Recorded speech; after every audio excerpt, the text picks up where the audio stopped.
94,4 FM. Kanal Inspirasi Pro 1 RRI Makassar. Assalamualaikum warahmatullahi wabarakatuh. Selamat pagi pendengar Pro 1 RRI Makassar dimanapun Anda berada. Apa kabar Anda pada pagi hari ini?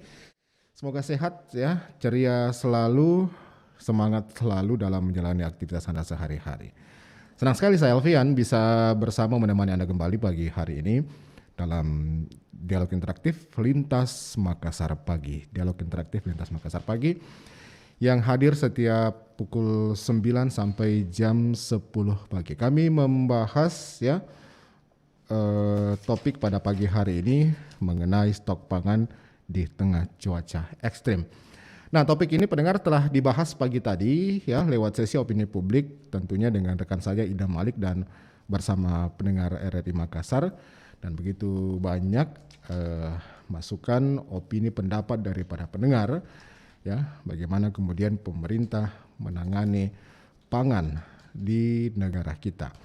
Nah, kita tahu bahwa negara kita merupakan negara agraris yang sebagian besar saat ini kita tahu bahwa sumber utama kita adalah dari pertanian. Walaupun kita tahu bahwa tidak bisa kita pungkiri negara kita sedang menuju ke sebuah negara industri, negara yang modern, tetapi tidak kita bisa pungkiri juga bahwa pertanian ya, komoditi pertanian perkebunan saat ini masih menjadi salah satu andalan di Republik ini.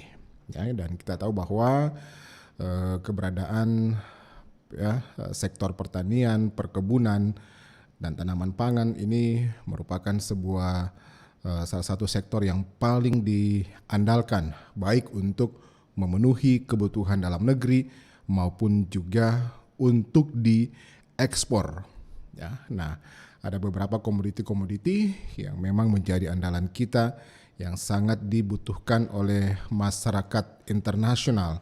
Yang kita tahu dulu bahwa inilah menjadi tujuan mengapa negara-negara Eropa ya, datang ke negara kita hanya untuk memburu ya, komoditi pertanian, perkebunan yang ada di negara kita. Salah satunya tentunya adalah rempah-rempah yang di negara Eropa ini sangat sulit untuk mereka dapatkan, yang memang hanya ada di negara-negara tropis termasuk di Indonesia, negara yang dilalui dengan garis khatulistiwa. Begitu besar potensi pertanian di negara kita, saudara pendengar, termasuk di Sulawesi Selatan. Sulawesi Selatan ini kita kenal sebagai lumbung pangan nasional ya. Kita diharapkan menjadi sumber untuk pangan di kawasan timur Indonesia. Maka dari itu Sulawesi Selatan harus tetap survive dan begitu mengandalkan penghasilan yang bersumber dari pertanian, tanaman pangan, dan juga komoditi perkebunan lainnya. Baik, kita bahas pagi hari ini mengenai stok pangan di tengah cuaca ekstrim, dan kita tidak bisa pungkiri saudara pendengar bahwa begitu besarnya potensi alam yang kita miliki ya, tetapi kita masih tahu juga bahwa negara kita ini merupakan negara yang rawan bencana. Kerap kali bencana alam menjadi salah satu penghambat produksi tanaman pangan kita ya. Nah, mulai dari padi ya, kemudian juga beberapa komoditas-komoditas lainnya yang terkadang terhalang cuaca ya, sehingga menyebabkan beberapa komoditi ini terpaksa harganya harus naik di pasaran ya, sehingga masyarakat pun terpaksa mengeluh. Bukan hanya itu, petani pun mengeluh pendengar ya, karena cuaca ekstrim. Lalu bagaimanakah seharusnya kemudian kita dalam mensiasati ketika cuaca ekstrim ini? Baik, saya sudah bersama dengan Kepala Dinas Tanaman Pangan dan Hortikultura juga Perkebunan Provinsi Sulawesi Selatan, Bapak Dr. Andi Ardin Satyo ya. Dr. Andi Ardin, Kepala Dinas Tanaman Pangan dan Hortikultura Perkebunan Sulawesi Selatan. Pak Andi Ardin, Assalamualaikum, selamat pagi. Waalaikumsalam. Salam sehat. Salam sehat. Segar sekali Pak, rupanya pagi hari ini. Ya. Amin. Iya. Baik Pak Andi Ardin, kita membahas mengenai bagaimana stok tanaman pangan, bagaimana kemudian juga Sulawesi Selatan dalam mempertahankan predikat sebagai salah satu lumbung pangan ya di Indonesia dan juga mensuplai pangan untuk wilayah timur Indonesia. Ini tentunya harus merupakan kerja keras kita bersama, dan kita tahu bahwa dalam beberapa bulan terakhir ini terjadi cuaca yang cukup ekstrim, Pak. Ini kan ditakutkan kemudian bagaimana dengan stok pangan kita yang ada di Sulawesi Selatan, dan bagaimana kemudian produktivitas pangan kita di daerah ini, Pak. Nah, mungkin Pak Arin bisa memberikan gambaran seperti apa kira-kira produktivitas kita di Sulawesi Selatan untuk tanaman pangan kita ini, Pak Ardin. Baik, terima kasih banyak. Senang sekali bisa berada di RRI ini pada pagi hari ini. Ya. Saya akan memberikan gambaran khusus pangan kita di Sulawesi Selatan. Jadi ya secara umum kita punya luas baku sawah di Sulawesi Selatan itu seluas 654.000 hektar ya. Dari 654.000 hektar itu hampir 400.000 hektar itu berpengairan. Jadi ada 254.000 hektar itu tak ada hujan. Alhamdulillah Tuhan memberikan karunia yang luar biasa untuk Sulsel, Pak. Jadi kita dibagi atas 3 zona iklim. Ya. Jadi iklim dengan zona wilayah timur, wilayah barat, dan zona peralihan. Jadi kalau zona sekarang di zona wilayah barat mulai dari Makassar, Goa, Takalar, Jeneponto ya sampai Bantaeng, kemudian juga Maros, Bulukumba, Maros, Pangkep sampai Parepare itu adalah wilayah barat. Kondisi pada bulan Oktober sampai Maret ini adalah kondisi hujan pada wilayah barat. Di wilayah timur kita agak kering. Ya, jadi meskipun kering di wilayah timur seperti Bone, Sopeng, Wajo itu kering, namun daerah-daerah ini adalah daerah-daerah yang berpengairan. Jadi sekitar 60% lebih berpengairan di situ dari luas areal kita, sehingga di Sulawesi Selatan kita bisa mengatakan bahwa tiada hari tanpa tanam dan tiada hari tanpa panen, ya. Karena kering di timur, di barat hujan, 6 bulan kemudian pada periode April September terbalik, ya. April sampai September di timur hujan, di barat kering. Seperti jadi selalu ada hujan di Sulawesi Selatan. Sehingga ini karunia yang luar biasa yang tidak dimiliki oleh provinsi lain dimanapun di dunia ini. Ya. Sehingga kita selalu berproduksi. Dan alhamdulillah kita menjadi penyangga pangan nasional. Kita bisa menghasilkan kurang lebih 5 juta ton gabah kering giling ya, sekitar 3,4 juta ton beras ya per tahun ya.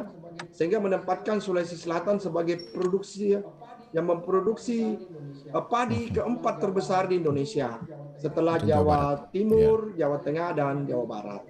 Itu yang pertama di luar Jawa. Kita juga karena dengan jumlah penduduk kita yang kurang lebih 8,8 juta jiwa dengan produksi yang demikian, maka surplus kita bisa mencapai 2 juta ton setiap tahun. Ya, itu gambaran umum tentang bagaimana pangan kita. Lalu bagaimana? Salah satu ancaman ancaman yang kita hadapi terhadap pembangunan pertanian dewasa ini dan tentu di masa yang akan datang adalah perubahan iklim global dan akibat peningkatan emisi gas rumah kaca ya, itu berpengaruh global dan pertanian kita juga terpengaruh ya. Tanaman lagi tidak bisa tumbuh sesuai dengan keinginan syarat tumbuh yang diinginkan akibat perubahan iklim ini yang menyebabkan adanya yang disebut fenomena La Nina. Ya.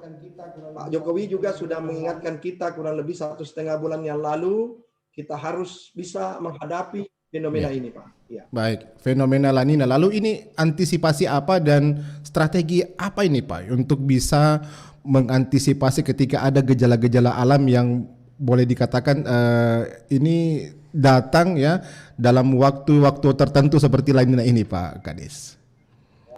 Ya. Ya begitu. Betul. Ini kita tidak akan bisa hindari setiap waktu karena memang iklim global sudah berubah akibat pemanasan global, kemudian mencairnya es di kutub ya. Dengan demikian akan berpengaruh secara keseluruhan di dunia ini ya, berpengaruh terhadap pertanian, termasuk di Sulawesi Selatan. Kita tidak bisa menghindari itu. Sehingga perlu ada yang kita sebut dengan melakukan mitigasi dan adaptasi terhadap perubahan iklim ini.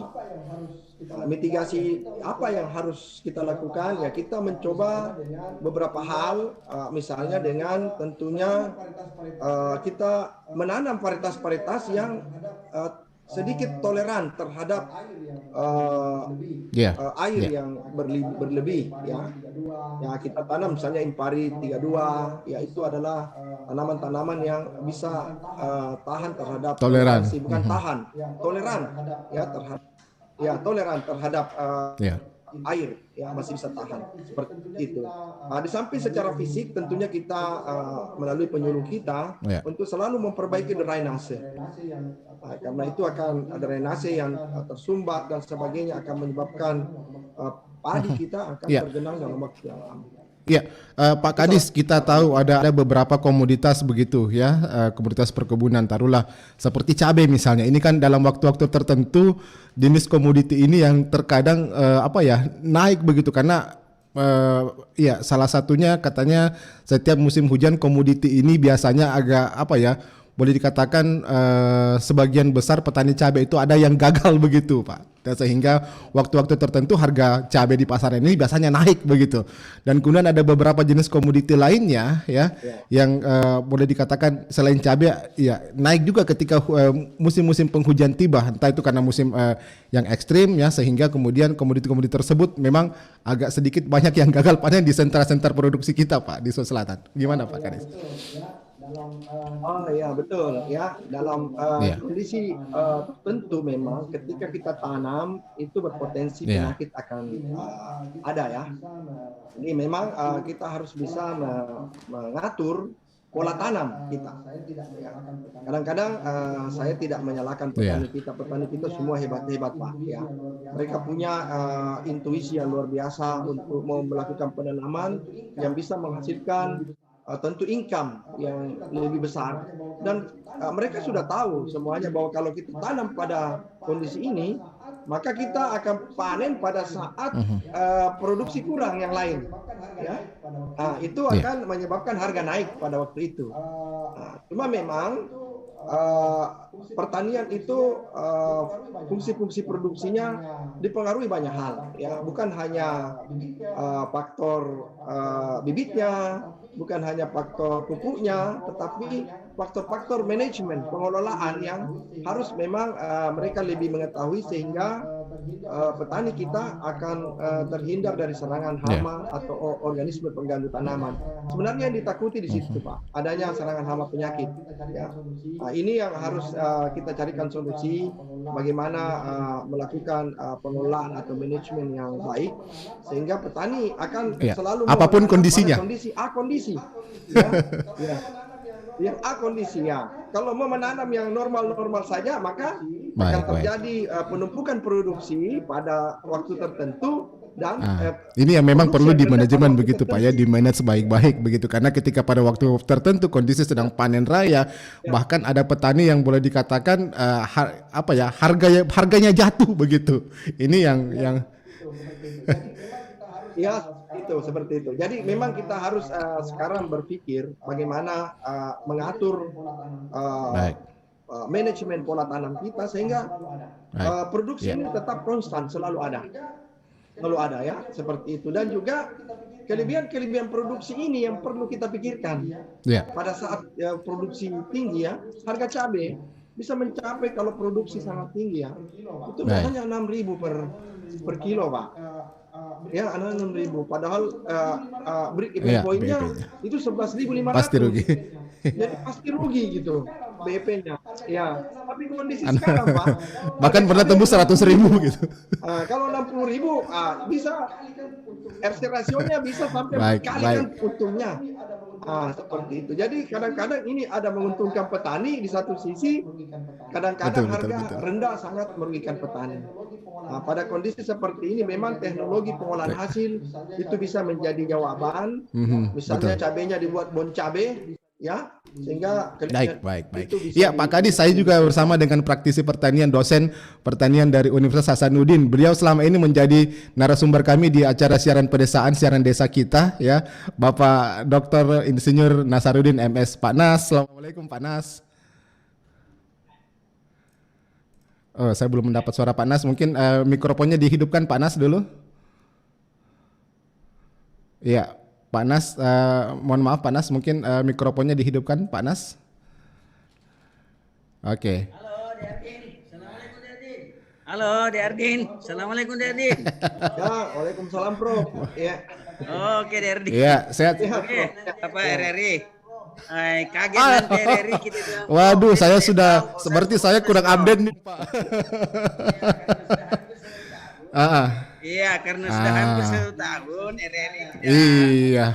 mengakses ke saya. Nggak tahu apa karena COVID, kena juga COVID ke atau karena malu-malu, saya tidak tahu. Sorry Pak. Iya, kami ini sudah. Oke. Iya, baik Pak Dokter, Pak Prof, ya, kita tahu bahwa ini masalah tanaman pangan kita yang biasa yang masih terpengaruh dengan cuaca begitu. Masih ada beberapa jenis komoditi yang masih terpengaruh dengan cuaca. Pak Nas sendiri melihat seperti apa, Pak Nas? Oke, jadi saya kira tadi saya sudah dengar. Iya. Oke, jadi saya kira tadi saya sudah dengar apa yang disampaikan oleh Pak Andi Ardin sebagai kepala dinas. Saya kira dan saya tahu persis siapa beliau. Jadi luar dalam begitu juga saya, dia tahu saya luar dalam. Jadi kadang-kadang dia ngomong, ya memang lain sih yang dia omongkan, kadang lain di mulutnya, lain di hatinya. Itu saya tahu itu. Tapi posisi mereka sebagai kepala dinas itulah kondisinya. Jadi kadang-kadang ada hal-hal tertentu yang memang ya bagi saya pribadi begini. Yang namanya tanaman, kuncinya produksi adalah genetik dan lingkungan. Bagaimana interaksi antara genetik dan lingkungan akan menentukan produksi. Tadi juga sudah dibahas oleh Pak Andi Ardin mengenai bagaimana persoalan waktu tanam dan mungkin pola tanam. Nah ini kan menjadi faktor penentu produksi. Nah memang seperti tadi dikatakan oleh Pak Andi Ardin bahwa ada kalanya kita menanam, kita terjadi penumpukan produksi, ada kalanya itu terjadi, dan tadi sudah solusinya tentunya memang yang paling penting di sini adalah bagaimana pengolahan pasca panen ini sesudah dipanen jangan dijual dalam bentuk seperti itu. Ada pasca panen selanjutnya untuk menambah income petani, karena apalagi kalau produk-produk yang gampang rusak seperti cabai tadi yang dibahas oleh Pak Andin, ya memang pengolahan hasil menjadi kunci keberhasilannya. Tetapi masalahnya ada, kita di Sulawesi Selatan sebenarnya sangat-sangat bagus, sangat penting karena kita punya iklim dengan 3 fase iklim, sekarang sudah berkembang menjadi 5 iklim, bahkan mungkin lebih. Oleh karena itu maka kita menjadi ini diuntungkan oleh Sulawesi Selatan karena pada saat tertentu di tempat lain kita bisa menanam, di tempat lain dalam kondisi tidak bisa menanam. Nah, cuman sekarang yang jadi persoalan sebenarnya adalah karakter petani kita perubahan iklim. Ya, mengalami perubahan iklim yang luar biasa, tetapi karakter petani kita tidak pernah berubah. Dan inilah yang dihadapi oleh teman-teman di dinas. Kadang-kadang menjadi kendala buat beliau karena iklim berubah, karakter petani tidak berubah menanamnya. Nah, ini persoalan yang mendasar. Akibat karakter ini juga akan menjadi ada pencuri di tengah jalan. Ini OPT-nya ini menjadi merajalela. Nah ini sekarang kita lihat hampir semua kita tidak dulu sangat bagus pada zaman sebelum 10 tahun yang lalu, yang namanya pola tanam, yang namanya sudah 10 itu jalan. Sekarang hampir sudah 10 itu tidak jalan sama sekali. Jadi tidak ada waktu tanam bernyambung semua. Saya kira ini sangat-sangat dimengerti sekali. Saya kira apalagi kepala dinas pasti sangat tahu sekali dampaknya kondisi pola tanam waktu tanam yang tidak ada jadwalnya, tidak seperti dulu. Akibatnya persoalan OPT menjadi masalah yang luar biasa bagi kita. Apalagi yang namanya tikus. Hampir setiap waktu tanam kita mengalami masalah seperti itu. Ini sebenarnya adalah karakter petani yang tidak pernah berubah, padahal iklim kita yang berubah. Menyangkut masalah ini, padahal sesungguhnya tinggal menyesuaikan. Pasar kan yang paling dominan sekarang di selatan adalah Makassar. Nah sekarang di Bone hujan, di Makassar mungkin tidak hujan, di Palopo tidak hujan, kemudian di tempat lain hujan. Nah ini memungkinkan kita mengatur tanaman sesuai dengan bagaimana kondisi pasar seperti yang dijelaskan oleh Pak Andi.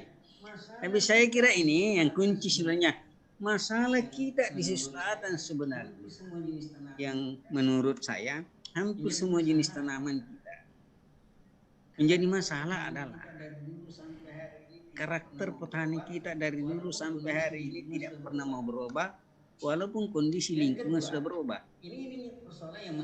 Yang kedua, ini persoalan yang mendasar juga yang dihadapi oleh di dinas. Penyuluh sekarang tidak jelas nyantolnya di mana. Karakter penyuluh sekarang sangat jelas di mana tidak jelas, di mana nyantol.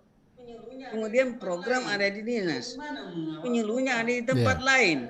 Bagaimana mengawal program? Padahal tidak satu. Ini dari dulu kan jadi masalah, itu satu. Yang kedua, kualitas dan kuantitas penyuluh sudah sangat dirasakan sangat kurang. Dengan jangan kalau mungkin di pangan masih mending karena hampir penyuluh kan saya tahu pangan, tetapi kalau mau bicara tentang tanaman lain saya kira ini sangat ditahu oleh Pak Andi Ardin masalah penyuluh ini.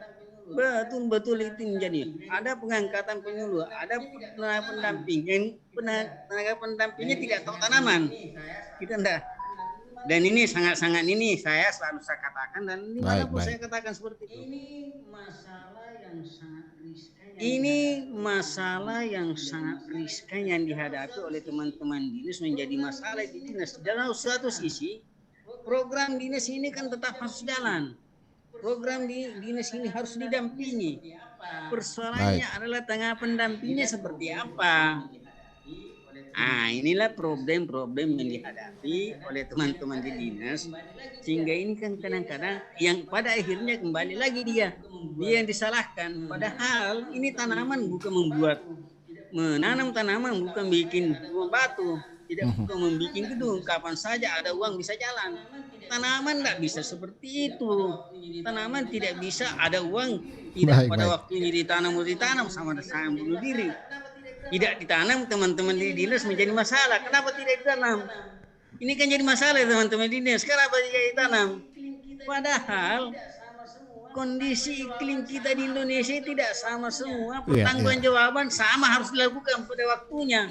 Padahal kadang-kadang tidak sesuatunya. Ini yang harus berubah. Seharusnya pemerintah merubah. Menanam tanaman. Baik Pak Andi Ardin, ini kan ada beberapa poin yang disampaikan Pak Nas tadi begitu ya, Prof Nas. Ya masalah bagaimana petani kita perilakunya yang juga pola pikirnya yang mungkin yang belum berubah itu ya. Kemudian juga kuantitas ya dan juga kualitas sedikit dari para penyuluh-penyuluh mungkin juga yang perlu untuk ditingkatkan. Gimana Pak Andi Ardin? Baik, sebelum saya menjawab itu saya akan memberikan gambaran. Sebelum saya menjawab itu saya akan memberikan gambaran dulu mengenai stok kita ya. Stok beras kita ya. Jadi hasil hitungan kami karena ada pergeseran tanam kemarin di Desember. Jadi ada kurang lebih 284.000 hektar itu panennya di Januari, Februari, Maret ya. Nah, yang itu yang saya jaga benar supaya di awal ini produksi dari 284.000 hektar itu akan bisa menjaga stok kita selama tahun 2021. Jadi memang ditanam di tahun 2020, tetapi dipanen di tahun 2021 ya. Ya, hasil estimasi dan perhitungan kita tahu bahwa dengan penduduk 8,8 juta jiwa, maka kita setiap bulan itu mengkonsumsi beras ya sekitar karena rata-rata 109 kilo Pak per kapita per tahun ini. Kita punya kita punya itu konsumsi penduduk kita, maka alhamdulillah untuk sampai bulan April kita bisa surplus sampai 991.965 ton, artinya sekitar 1 juta ton Pak. 1 juta ton itu pada posisi April surplus kita. Luar biasa Pak ya. Artinya dengan 1 juta ton ini sampai dengan April itu sudah bisa kita makan sampai dengan Desember Pak. Artinya kita tidak hitung produksi Mei, Juni, Juli, Agustus, September, Oktober, November, Desember. Di situ kita akan sampai sekitar 2 juta ton dan itulah yang kita kasih makan saudara-saudara kita di 22 provinsi lainnya. Di antar pulau kan Pak ya? Karena kita juga harus bagi-bagi nih harta Tuhan ini yang diberikan kesultanan anugerah yang luar biasa ini kepada saudara-saudara kita sekalian. Ya itu adalah anugerah yang luar biasa. Tentu di dalam melakukan proses produksi kita akan mengalami tentu banyak sekali hambatan Pak. Salah satu atau salah dua yang disampaikan oleh Pak Prof tadi ini adalah guru saya Pak.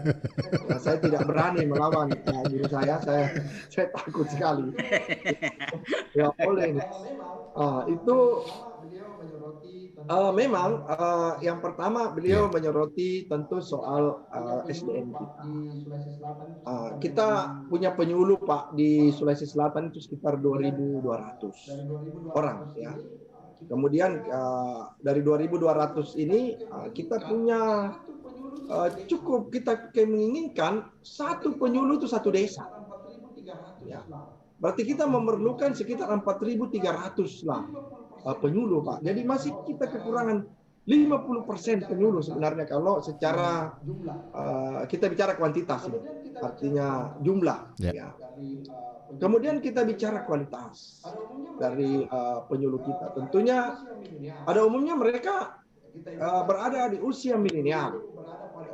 Yang kita inginkan kan penyuluh itu berada pada usia 19 sampai 37 tahun, berarti pada diasumsikan pada kondisi itu mereka sangat melek teknologi ya, seperti itu. Karena sekarang ini suka atau tidak suka, mau atau tidak mau ya millennial farming, kemudian digital farming itu adalah merupakan satu keniscayaan ya untuk bisa mempercepat semua proses baik informasi ya maupun bagaimana melakukan estimasi terhadap penanaman, pola tanam. Misalnya kita akan nanam di sana pada musim tanam ini, kira-kira apa yang akan terjadi itu sudah harus ada simulasi dan harus sudah tervalidasi bahwa kalau Anda menanam varietas ini maka akan terjadi serangan hama ini akan dalam besar. Karena iklim akan ada pada kondisi itu. Nah, ini memang memerlukan analis teknologi yang cukup tinggi ya. Makanya kami selalu berusaha bagaimana mengupdate terus penyuluh kita baik daripada ilmunya ya maupun bagaimana technical asistensi dia kepada petani kita. Itu kami perhatikan Prof. Kemudian hal lain lagi yang mungkin tadi sedikit tentu dipersoalkan oleh Pak Prof, ya itu memang hambatan yang ada pada kami tentunya, dan kami tentu akan memperbaiki. Karena pada prinsipnya petani ini kita cerdas, pintar dia. Artinya mereka melakukan mitigasi dan adaptasi terhadap perubahan iklim ini secara naluri. Ya, misalnya di kakao, ada tanaman perkebunan kita dan Pak Prof ini ahlinya. Beberapa petani itu menanam misalnya yang tadinya hanya ditopang oleh satu akar dia sambung di bawah menjadi 3, sehingga akarnya menjadi lebih kuat, sehingga ketika terjadi angin yang kencang atau apa, tanamannya bisa tetap utuh. Atau di bantaran sungai, ya di Luwu ini paling riskan misalnya di Sungai Rongkong itu, beberapa petani itu menanam tanaman-tanaman yang bisa menghambat air dari sungai itu naik ke kebunnya. Hal-hal seperti ini melakukan mitigasi sendiri sebenarnya. Jadi ilmunya dari ilmu kearifan lokal yang dimiliki oleh petani, memang secara naluri mereka akan melakukan itu karena ini adalah hidupnya. Ini adalah hidupnya. Hal-hal seperti inilah yang kami sendiri merasakan, dan kami hanya bisa memberikan support technical asistensi dan teknologi. Ya, saya ingat sekali Bapak-bapak ya, Menteri Pertanian kita Bapak Syahrul Yassin Limpo ini kan di awal dia melakukan rapat dengar pendapat dengan DPR RI, telah memperkenalkan Agriculture War Room begitu ya, yang mana kemudian ini merupakan sebuah integrasi teknologi kemudian di dalam dunia pertanian yang untuk bisa mengembangkan pertanian itu dilihat dari sisi teknologi. Sejauh ini bagaimana mungkin perkembangannya Pak Dr. Arin? Kalau di Amerika itu Pentagon. Yeah. AWR ini kalau di Amerika itu Pentagon. Jadi komandonya di sana. Ya. Kemudian di setiap kecamatan di BPP itu akan disiapkan perangkat 8. Di situ komandan batalion di situ. Yeah. Nanti di mana serdadunya adalah petani kita. Jadi informasi akan cepat berlangsung. Ya, apa yang dilakukan oleh petani kita, apa yang menjadi rekomendasi melalui BPP yang ada di setiap kecamatan kita, itu akan secara cepat akan masuk ke AWR. Di AWR di sana akan didiskusikan, karena Agriculture War Room itu bukan untuk ruang untuk berperang ya, tapi itu terjemahan bebasnya itu di mana kita berperang, bagaimana berperang ide di situ, berperang teknologi di situ untuk bisa menyelesaikan persoalan-persoalan yang ada di tingkat petani. Jadi penyuluh kita di BPP, markasnya di BPP. Jadi di BPP kita disiapkan peralatan, tentunya peralatan yang bisa mengakses langsung apa yang menjadi kebutuhan petani dan langsung bisa sampai ke pusat, ya. Sehingga secara efektif tidak harus langsung selalu datang ya berkunjung, tetapi melalui pemanfaatan teknologi ini kita bisa langsung menyelesaikan diskusi dan diskusi. Ya, mungkin Pak Anas ada masukan ini Pak Anas ya, bagaimana mungkin upaya-upaya yang telah dilakukan sejauh ini begitu, baik itu dari dinas ya, dari Kementerian Pertanian tentunya. Baik, Pak. Oke, Komandan. Ya. Saya kira sudah sangat jelas apa yang disampaikan oleh Pak Andi Adil sebagai kepala dinas. Ada banyak hal sebenarnya. Dari sisi ada banyak hal sebenarnya yang sudah mereka lakukan, dan ini menjadi sangat penting sekali dalam terutama dari sisi ketahanan pangannya. Kalau kita lihat apa yang disampaikan oleh Pak Andi Arjin tadi mengenai stok pangan masih cukup. Iya, betul. Kebutuhan ke depan sampai Desember itu tidak ada masalah. Itu seperti apa yang ada, karena kami juga baru pulang jalan-jalan. Kita lihat memang kondisi seperti itu karena memang panen ini mundur seperti apa yang dikatakan oleh Andi Arjin. Cuman memang problem kita yang kadang-kadang menjadi keluhan petani sampai kadang-kadang keluhan petani dikatakan ini keluhan petani yang sama saya. Barang petani ada tidak terambil di Bulog impor karena ini yang berbeda karena persoalan impor beras dengan stok yang ada di bawah kadang-kadang tidak nyambung. Tapi saya tidak mau cerita lebih jauh hal yang seperti ini karena ini masuk dalam ranah politik yang terlalu panjang. Saya tidak mau terlibat dalam hal seperti ini. Tetapi itu kan kadang-kadang terjadi. Kadang-kadang terjadi impor beras, di satu sisi stok beras di petani cukup besar, cukup banyak. Dan ini Dan ini saya takutnya kalau ini juga terjadi ke depan. Ini karena ini kan, tetapi sekali lagi saya tidak ingin bahas hal seperti ini. Karena ini Mungkin itu menjadi urusan Bulog nanti begitu Pak, tekan impor tersebut. Bukan, saya tidak mau tahu itu urusannya. Dan saya tidak mau berpikir lebih jauh ke sana. Dan terlalu riskan untuk berpikir ke sana. Terlalu banyak hambatannya. Sakit kepala sendiri nanti. Yang kedua yang saya sampaikan, yang terakhir ini yang disampaikan oleh Pak Diardi mengenai program kementerian sekarang mengenai WRI. Saya kira ini sangat bagus kan, sangat bagus. Karena kalau kita lihat sekarang dalam komoditi perkebunan pertanian perkebunan kita, hampir semua komoditi kita kecuali padi yang sedikit mendekati potensi tanaman itu pun masih jauh di bawah. Sudah melewati batas setengah dari potensi tanaman, itu di padi. Tetapi yang lain semuanya di bawah dari potensi tanaman.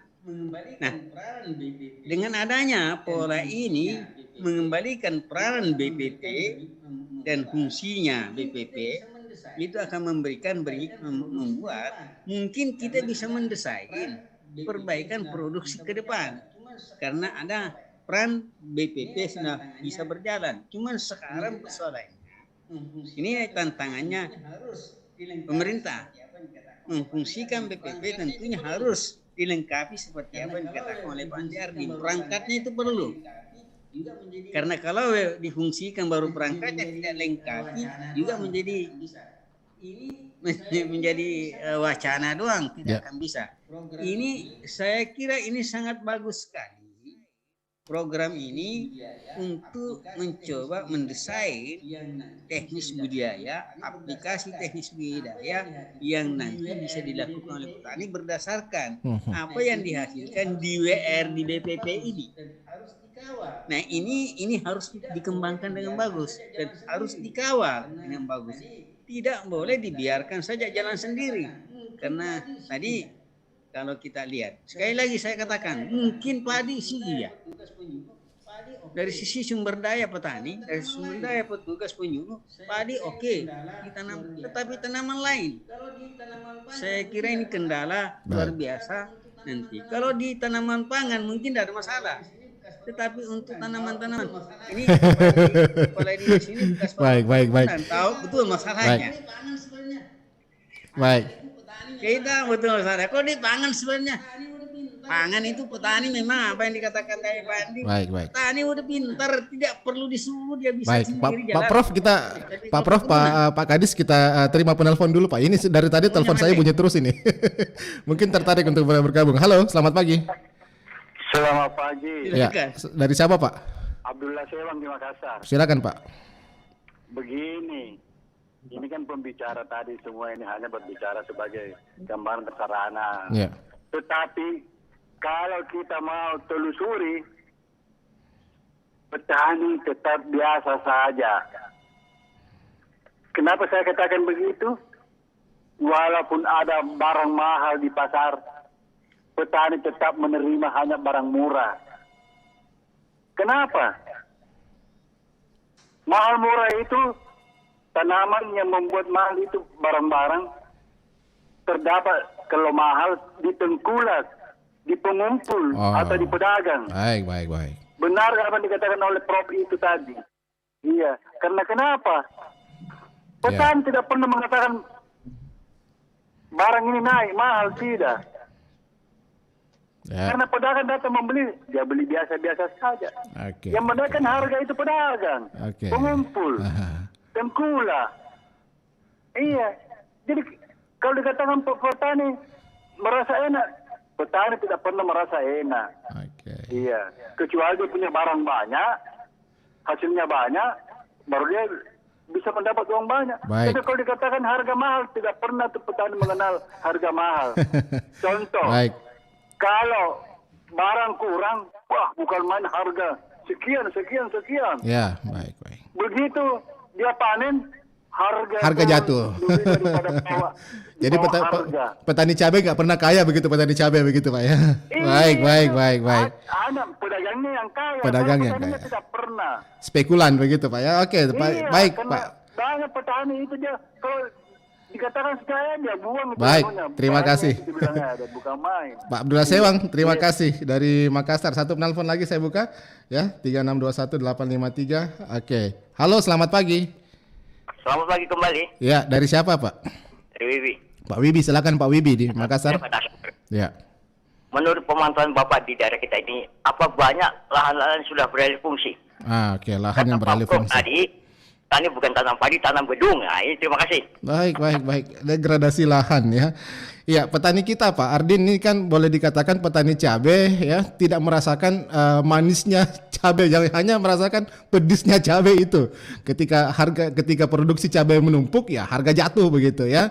Nah, tetapi ketika produksi mereka sedang naik ini, tapi mereka ketika harga naik, petani cabai nggak merasakan begitu ya. Harga yang naik tersebut, yang merasakan adalah para tengkulak spekulan ini yang ini kan masih menjadi pekerjaan rumah yang dari pemerintah begitu. Bagaimana kemudian supaya pihak ketiga ini yang ada di tengah-tengah ini bisa teratasi begitu ya. Mungkin Pak Kadis bisa melihat ini.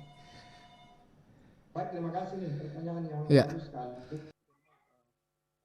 Baik, terima kasih nih pertanyaan yang bagus sekali. Memang kita hadapi kondisi ini, Pak. Ya. Saya baru-baru ke Wajo ya. Di sini ada cabai yang harganya luar biasa, Pak ya. Sekarang harga bisa mencapai 40 sampai 50 ribu lah.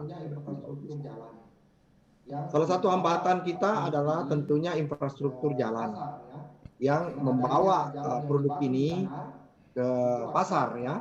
Dengan adanya jalan yang dibangun di sana, itu akan memudahkan petani kita yang harusnya dia mengeluarkan dana beberapa ribu rupiah per karungnya untuk mengangkut ini, sehingga ini akan lebih mudah aksesnya. Jadi dari investor is farmer ya. Jadi investor yang sebenarnya Pak, itu adalah petani.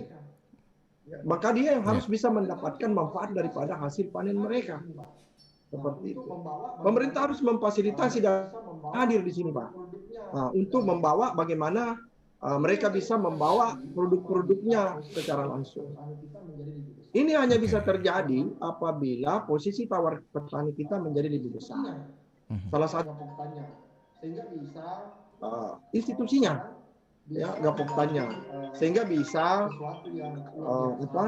bisa menjadi sesuatu yang luar biasa bagi mereka untuk mempertinggi bagaimana bargainingnya dia terhadap pembeli seperti itu. Dengan kelompok yang baik, maka petani-petani semuanya bisa berdiskusi dengan ketuanya ataupun dengan pengurus-pengurusnya itu bahwa dalam menjual, mereka berdiskusi bagaimana menjual dengan baik. Tidak per individu. Kalau mereka mau mendapatkan produksi yang dan harga yang baik. Kalau dia bekerja dengan berkelompok, maka produksi akan banyak. Kalau produksi banyak itu akan menjadi posisi tawar dia yang lebih bagus. Jadi memang kita mensupport bagaimana bisa memperbaiki kelembagaan petani kita dan kita juga perbaiki infrastruktur mereka sehingga mereka bisa pasarkan produknya bisa menjadi lebih baik. Itu adalah satu solusi. Di samping solusi lain, bagaimana industri pengolahan kita harapkan bisa ketika produksi tinggi itu bisa menampung untuk membuat industri seperti bon cabai dan sebagainya ya yang bisa masuk ke retail kita. Saya kira itu akan menjadi hal yang positif.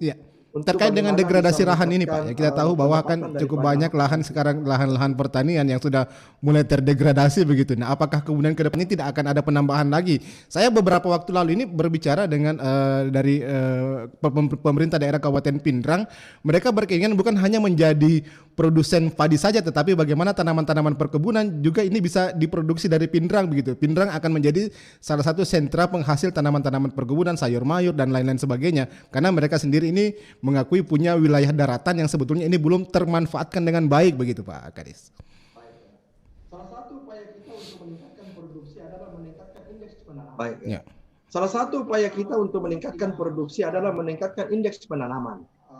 Indeks penanaman itu tidak harus dengan kita memperbaiki pengairan. Salah satu contoh kita membuat imtak di Wajo ya. Intak itu bisa yang tadinya 2.400 hektar lahannya hanya ditanam sekali, dengan adanya pengaturan air di Wajo, ya, 2.400 hektar dia sudah bisa menanam 2 kali. Jadi tanpa menambah areal 2.400 menjadi 4.800 hektar.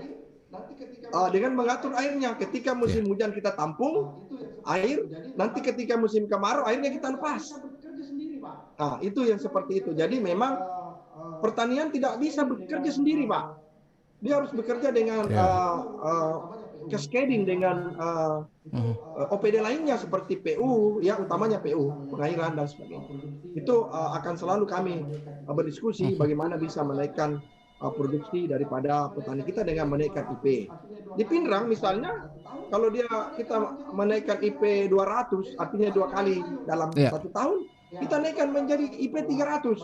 Jadi 1 kali nanam sayur. Ya, itu adalah salah satu pola bagaimana bisa memotong juga siklus hama. Ya, siklus hama yang selama ini selalu ada pada tanaman. Betul. Ya. Baik, Prof Nas. Ya. Pak Prof, ini tadi ada beberapa tanggapan dari pendengar kita, menarik rupanya. Mereka menanggapi bagaimana para petani-petani ini yang tidak ketika harga yang naik, mereka tidak merasakan harga yang naik tersebut, ya. Tetapi kemudian ketika mereka berproduksi melimpah, nah justru harga yang jatuh begitu. Ini gimana sebetulnya untuk bisa memanage ini begitu, Pak? menurut Pak Prof sendiri? Ya, saya kira sudah yang pertama tadi mengenai pertama tadi mengenai bagaimana nasibnya petani ini pada saat harga naik. Tidak pernah cabainya jadi manis, selalu jadi pedis. Harga naik, harga turun, pedis aja yang dirasakan karena kondisi seperti itu. Itu kata dia tadi. Ya. Tapi saya kira itu apa yang dia rasakan, apa yang dia bilang. Ada benar. Karena jangankan di padi, Pak. Jangan di cabai, di padi saja sudah jelas harga dasar pemerintah. Tetapi pada saat panen tidak pernah harga dasar itu terjadi pada HPP. Padahal sudah ada harga dasar yang ditetapkan oleh pemerintah. Nah, begitu panen, tetap dibawa pembelian pada waktu musim panen, tetap dibawa harga panen. Apalagi yang namanya cabai yang belum pernah ada harga dasarnya. Ini yang terjadi. Jadi disinilah kelemahan yang perlu. Terus bagaimana mengawal kebijakan pemerintah, kadang-kadang tidak terkawal dengan bagus. Tidak mungkin kepala dinas, apa sih kekuatannya kepala dinas untuk mengawal itu? Apa sih kekuatannya kepala dinas di daerah? Nggak bisa. Siapa sih Anda? Nah, ini yang jadi persoalan. Tadi juga dikatakan oleh kepala dinas pertanian tidak bisa kerja sendiri. Di sini butuh power masyarakat. Kita kadang-kadang butuh power. Tetapi yang kadang-kadang yang jadi masalah, saya tidak tahu apa sih yang salah di situ. Kadang-kadang karena ada harga dasar, toh pembelian di bawah harga dasar, dan itu dirasakan oleh petani tiap musim panen. Itu pertanyaan. Jadi jangankan padi, cabai, padi sudah dirasakan seperti itu. Yang kedua, mengenai degradasi. Tadi mengenai produksi itu itu kita bisa naikkan produksi seperti dikatakan oleh Pak Andi Argin, kalau karena kunci pertanian sebenarnya kuncinya ada di air. Kalau air ada, nah sekarang yang lain bisa diatur. Yang selama ini terasakan kepakai, apakah hanya air yang menentukan? Di air sendiri masih sangat sulit kita mengaturnya. Ada pengairan berfungsi hanya pada musim hujan. Padahal pengairan dibutuhkan pada saat musim kemarau. Sehingga meng-upgrade 2 kali tanam IP2. IP2 atau IP3 kuncinya kan ada enggak sumber air, yang lain tinggal disahkan, itu pun belum tentu karena ada faktor lain. Tadi ada persoalan degradasi. Ini yang paling saya khawatirkan di degradasi lahan. Petani kita sekarang kita lihat, petani kita menanam padi karena buru IP. 300 di padi, akhirnya habis panen bakar jerami, habis panen bakar. Bayangkan kalau habis panen kita lihat, kadang-kadang kita lewat ke jalanan tidak kelihatan jalanan karena asap. Ini degradasi yang luar biasa. Saya pernah ada keluarga yang menjadi bupati. Saya bilang Anda anggap berhasil kalau Anda bisa mencegah pembakaran lahan setiap pembakaran jerami. Itu akan mengakibatkan degradasi yang luar biasa. Tetapi sampai hari ini pembakaran itu jalan terus. Nah, sekali lagi di sini tentunya peranan pemerintah menjadi penting. Dinas Pertanian hanya bisa menghimbau kok. Saya tahu betul. Saya tahu Pak Andi Ardi sudah berapa kali dihimbau jangan dibakar jeraminya. Tapi apa sih kekuatannya dia? Ini kan akhirnya degradasi terus jalan. Kita lihat komponisasi yang luar biasa yang membuat terjadinya salinitas lahan luar biasa sekarang. Ada di tempat di mana ada lahan di kampung saya sekarang sudah tidak bisa ditanam sama sekali karena sudah menjadi salin gara-gara komponisasi. Ini degradasi yang luar biasa dan tidak pernah kok. Kalau itu dibiarkan terus kira-kira apa yang terjadi? Nanti anak cucu kita nanti makan apa? Jangan berpikir sekarang yang masalahnya sekarang kadang-kadang kita berpikir saya jadi pejabat bagaimana menyelamatkan jabatan saya harus perbaiki. Tidak memikirkan anak cucu. Ini kan jadi problem. Degradasi luar biasa dan itu terasa sekali bukan hanya di pangan, perkebunan. Ini pertanyaan terakhir. Kalau ini tidak ditangani dengan benar, insya Allah anak cucu kita 10 tahun. Sekarang di televisi kita lihat masih orang kelaparan di mana-mana. Suatu saat Oke. Iya Pak Kadis mungkin terakhir Pak Kadis sebelum sebentar sama Pak Nas yang terakhir saya akan minta masukannya yang terakhir Pak Kadis ini gimana untuk ke depan ini kan kita akan menghadapi Ramadan ini Pak ya. Stok kita seperti apa nanti Pak? Baik, tentunya untuk mengantisipasi Ramadan ya tentunya untuk mengantisipasi Ramadan ya 9 bahan pokok ya, bukan hanya saya sudah mendapatkan juga stok di Bulog kita juga ya cukup ya tersedia.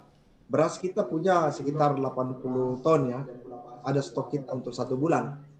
Ya, di Bulog untuk beras, kemudian gula pasir juga ada, ini minyak goreng, pun terigu, telur ayam, ini semua untuk menghadapi Ramadan. Jadi tapi kalau untuk kebutuhan pangan saya sudah sampaikan tadi sampai Desember pun juga kita kalau beras insya Allah dari sisi betul. Ya tapi kalau dari segi daging sapi, daging kerbau kan bukan dalam ranah kewenangan saya. Kalau ditanya bagaimana menghadapi Ramadan, kondisi pangan kita seperti itu Pak. Baik. Ya terakhir Pak Nas, harapannya ini Pak Nas gimana ke depan Pak ya untuk Sulawesi Selatan ini yang menjadi salah satu ikon untuk tanaman pangan ya, kita harapkan juga bahwa ini masih tetap terjaga begitu Pak ya. Pak Nas sendiri masih optimis nggak Pak? Iya. Saya sederhana aja Pak. Ya saya kira apa yang sudah disampaikan Pak Ardi itu sudah jelas kepada dinas. Cuman saya ingin begini, jangan kita berpikir pangan melupakan kantong petani. Saya katakan yang namanya pangan membuat gemuk perutnya petani, kantong menjadi kempes karena masalah tadi produksi naik, produksi melimpah, harga turun, ditangkap petani. Jadi membangun pangan, membangun padi, jagung itu kan memperbaiki perutnya petani, membuat buncitnya perut, tetapi kantongnya menjadi kurus. Membangun perkebunan itu membangun kantong petani. Sekarang pilihannya di mana? Mau bangun kantong, mau bangun perut. Ini saya kira ini pilihan buat kita, bangun kantong atau bangun perut. Jadi kuncinya adalah kebun atau pangan. Saya kira jadi sekarang kita berapa luar biasa dan itu dirasakan oleh Pak Andi Ardin dulu. Berapa banyak lahan perkebunan yang sudah degradasi menjadi padi, sawah. Itu terasa. Baik. Nah ini cuma beliau tidak mau ngomong, apalagi sekarang kepala dinas tidak mau ngomong, tidak berani ngomong. Ini kalau saya berani ngomong karena saya tidak Baik, jadi Pak. kepala dinas. Karena Oke. saya tidak pernah jadi kepala dinas. Saya kira begitu, Pak Ardin. Maaf, Pak Ardin. Kalau saya ngomong, saya kira Anda memang sudah tahu. Baik, dari Prof dulu Nas, saya terima kasih ngomong. banyak Prof Nas ya. Itu Nanti lain kali Prof Nas ya, saya kita akan jumpa kembali. Assalamualaikum Terima kasih Prof Nas. warahmatullahi Pak Kadis, Pak Dr. Andi Ardin, terima kasih banyak atas waktunya bersama RRI pada pagi hari ini. Ya, ini yang diskusi yang luar biasa sekali ya, sangat banyak manfaat ini. Pendengar sebelumnya dari tadi banyak yang ingin melalui ingin bergabung tapi waktu kita sangat terbatas. Terima kasih Pak Prof, terima kasih Pak. Iya. Pandi Ardin, kapan mau diambil ini atau saya kasih? Baik.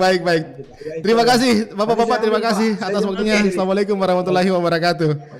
Ya, pendengar di mana-mana Terima kasih, Pak. saya cukupkan untuk dialog interaktif lintas Makassar pagi luar biasa bersama para narasumber saya pada pagi hari ini, Pak Prof Dr. Haji Nasaruddin MS dan Bapak Andi Ardin. Terima kasih sudah ikut bergabung bersama kami di pagi hari ini. Terima kasih. Assalamualaikum warahmatullahi wabarakatuh. Sampai jumpa. 94,4 FM. Kanal Inspirasi. Pro 1 RRI Makassar.